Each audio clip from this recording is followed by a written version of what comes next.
In the old days, when London Bridge was lined with shops from one end to the other, and salmon swam under the arches, there lived at Swaffham, in Norfolk, a poor peddler. He'd much do to make his living, trudging about with his pack at his back and his dog at his heels, and at the close of the day's labor was but too glad to sit down and sleep.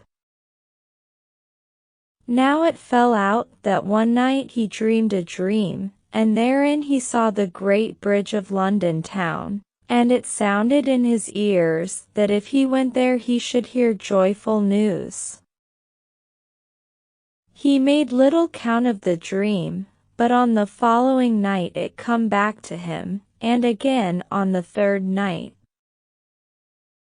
Then he said within himself, I must needs try the issue of it, and so he trudged up to London town.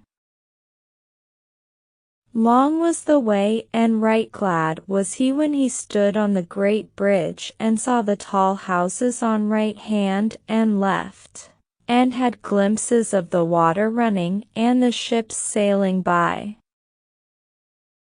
All day long he paced to and fro, but he heard nothing that might yield him comfort. And again on the morrow he stood and he gazed, he paced afresh the length of London Bridge, but naught did he see and naught did he hear. Now the third day being come, as he still stood and gazed, a shopkeeper hard by spoke to him. Friend, said he, I wonder much at your fruitless standing. Have you no wares to sell? No, indeed, quoth the peddler.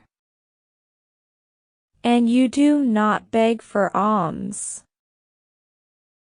Not so long as I can keep myself. Then what, I pray you, dost you want here, and what may thy business be? Well, kind sir, to tell the truth, I dreamed that if I came hither, I should hear good news. Right heartily did the shopkeeper laugh. Nay, you must be a fool to take a journey on such a silly errand. I'll tell your poor silly country fellow, that I myself dreamed 2 nights, and that last night I dreamt myself to be in Swaffham, a place clean unknown to me, but in Norfolk if I mistake not. And methought I was in an orchard behind a peddler's house, and in that orchard was a great oak tree. Then meseemed that if I digged I should find beneath that tree a great treasure. But think you I'm such a fool as to take on me a long and wearisome journey, and all for a silly dream? No, my good fellow, learn wit from a wiser man than themselves. Get your home, and mind their business.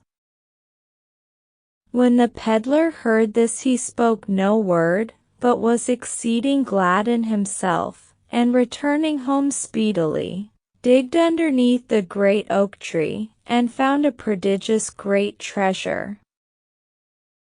He grew exceeding rich, but he did not forget his duty in the pride of his riches. For he built up again the church at Swaffham, and when he died they put a statue of him therein, all in stone, with his pack at his back and his dog at his heels. And there it stands to this day to witness if I lie.